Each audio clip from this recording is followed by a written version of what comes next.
똑같은 전셋집, 똑같은 은행에서 대출을 받는데요. 어디서 보증서를 쓰느냐에 따라 빌릴 수 있는 돈이 크게 차이 날 수 있어요. 똑같은 사람인데도요. 많은 분들이 전세 대출을 받을 때 금리만 따지시거든요. 그런데 사실 더 중요한 게 따로 있어요. 바로 보증기간이에요. 이걸 잘못 고르면 한도가 확 줄어들거나 아예 대출이 안 나올 수 있거든요. 오늘은 이 전세 대출 보증기간의 한도며 자격이며 뭐가 어떻게 다른지 내 상황엔 어디가 맞는지 끝까지 알려드릴게요. 먼저 이게 무슨 말인지부터 짚을게요. 전세대출은요, 은행이 내 신용만 보고 그냥 빌려주는 게 아니에요. 누군가 보증을 서줘야 빌려줘요. 혹시 내가 못 갚으면 그 기간이 대신 갚아주겠다, 이런 보증서를 담보로 찾고 돈을 내주는 거예요. 그 보증을 서주는 데가 딱 세 곳이에요. 첫 번째가 주택도시보증공사, 영어 약자로는 허그라고도 해요. 두 번째는 주택금융공사, 영어로는 HF라고도 해요. 세 번째는 서울보증보험, 영어로는 SGI 서울보증보험이라고도 해요. 이 세 곳이 보는 기준이 조금씩 달라요. 그래서 어디로 가느냐에 따라 한도도 자격도 달라지는 거예요. 그럼 첫 번째 주택도시보증공사 허그부터 볼게요. 여기는 기본적으로 사람보다 집을 봐요. 그래서 주택 조건이 제일 까다로워요. 계약하려는 집의 권리관계가 깨끗해야 하고 위반 건축물이면 안 되고 깡통 전세 위험이 없어야 해요. 만약 집에 문제가 있으면 내 소득이 아무리 높아도 거절당해요. 대상이 되는 집은 전세 보증금이 수도권 7억, 지방 5억 이하여야 하고요. 한도는 이렇게 정해져요. 먼저 최대 4억 원까지예요. 단 집이 한 채 있는 1주택자는 최대 2억 원으로 줄어요. 그리고 대출 비율은 전세 보증금의 80%, 다만 청년이나 신혼부부는 90%까지이고요. 여기서 중요한 게 이 둘 중에 적은 금액으로 정해진다는 거예요. 예를 들어 볼게요. 보증금 4억짜리 집이면 80%가 3억 2천만 원이죠. 4억 한도 안에 들어가니까 3억 2천만 원이 나와요. 그런데 보증금이 6억이면 80%가 4억 8천만 원이잖아요. 이건 최대 한도 4억 원을 넘어요. 그러면 4억 원까지만 나오는 거예요. 그러니까 보증금이 아무리 커도 4억이 최대인 거죠. 소득은요, HF만큼 깐깐하게 보진 않았어요. 그래서 소득이 적은 분이나 프리랜서도 상대적으로 수월했고요. 그런데 작년 6월 19일부터 여기도 소득을 좀 더 보기 시작했어요. 기준이 명확해요. 1년에 내는 이자가 내 연소득의 40%를 넘으면 안 돼요. 예를 들어 연소득이 3천만 원이면 1년 이자가 1200만 원을 넘으면 한도가 줄어드는 거예요. 그래도 소득을 보는 정도가 HF보다는 덜해서 소득이 적은 분들한테는 여전히 유리한 편이에요. 다음은 두 번째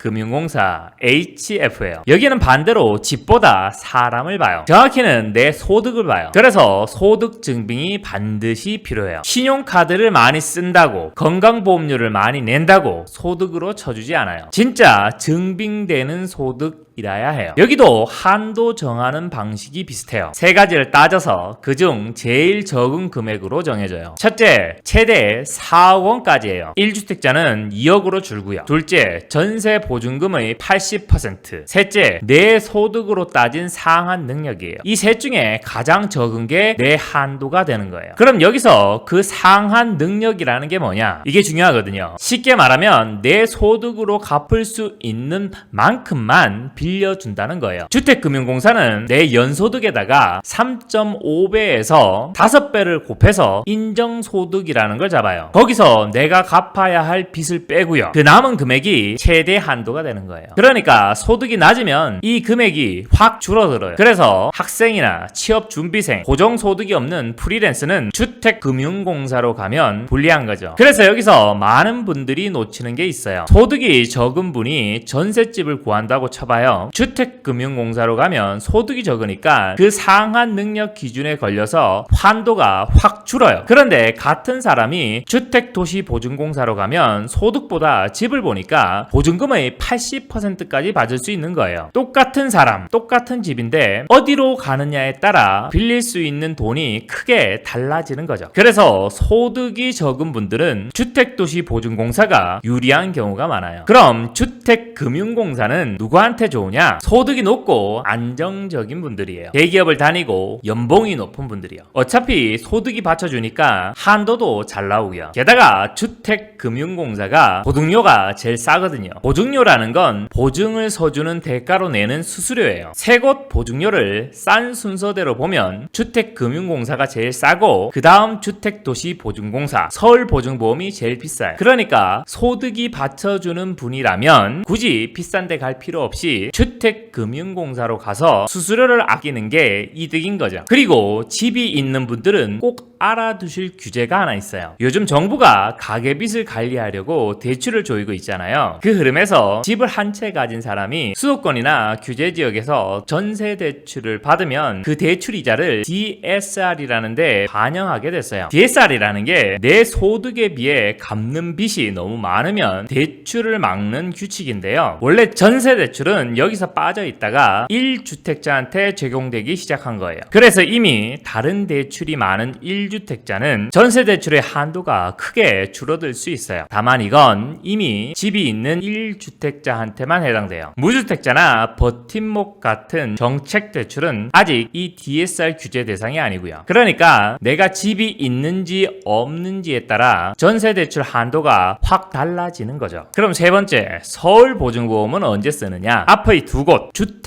주택도시보증공사랑 주택금융공사는 나라에서 운영하는 공공기관이에요. 그래서 보증금이 수도권 7억 원을 넘으면 이 두 곳은 가입이 아예 안 돼요. 그래서 서울보증보험은 민간 회사라 대상이 훨씬 넓어요. 아파트는 전세금이 아무리 비싸도 받아주고 아파트가 아닌 집도 10억까지 대상이 돼요. 그러니까 7억, 8억이 넘는 비싼 아파트에 전세로 들어가는 분들한테는 사실상 서울보증보험이 유일한 선택지인 거예요. 다만 여기서 헷갈리시면 안 되는 게 있어요. 전세금 한도가 없다는 거지 대출이 무한정 나온다는 게 아니에요. 실제로 빌려주는 돈은 최대 5억까지예요. 대출 비율은 보통 보증금의 80% 정도고요. 그러니까 전세금이 20억 원이라고 해서 대출이 16억까지 나오는 게 아니라 최대 5억 선에서 정해지는 거예요. 물론 이 5억도 무조건 다 나오는 건 아니고 내 신용이나 소득, 다른 대출 상황에 따라 더 줄어들 수도 있어요. 대신 보증료는 셋 중에서 제일 비싼 편이에요. 자, 정리할게요. 첫째, 주택도시보증공사. 허그는 집을 보고 한도를 주니까 소득이 적은 분이나 무직자한테 유리해요. 대신 집 조건이 까다로워요. 둘째, 주택금융공사는 소득을 보고 무주택자는 최대 4억까지. 보증료가 제일 싸니까 소득 높은 분들한테 맞아요. 셋째, 서울보증보험은 보증금 7억이 넘는 고액 전세나 비싼 아파트일 때 거의 유일한 선택지예요. 거기다 집이 있는지 없는지, 소득이 얼마인지에 따라서도 한도가 달라지니까요. 금리만 보고 은행을 정하기 전에 내 상황에 맞는 보증기간부터 따져보시는 게 먼저예요. 전세대출이나 보증기간 때문에 헷갈리시거나 더 궁금한 점이 있으시면 언제든 아래 연락처로 연락주세요. 업무시간 중에는 유선전화 1670-8831로, 업무시간 이후에는 카카오톡 아이디 머니7000을 추가하신 후 문의 남겨주시면 최대한 빠른 답변 드리도록 하겠습니다. 지금까지 저금이닷컴TV 임동원이었습니다. 감사합니다.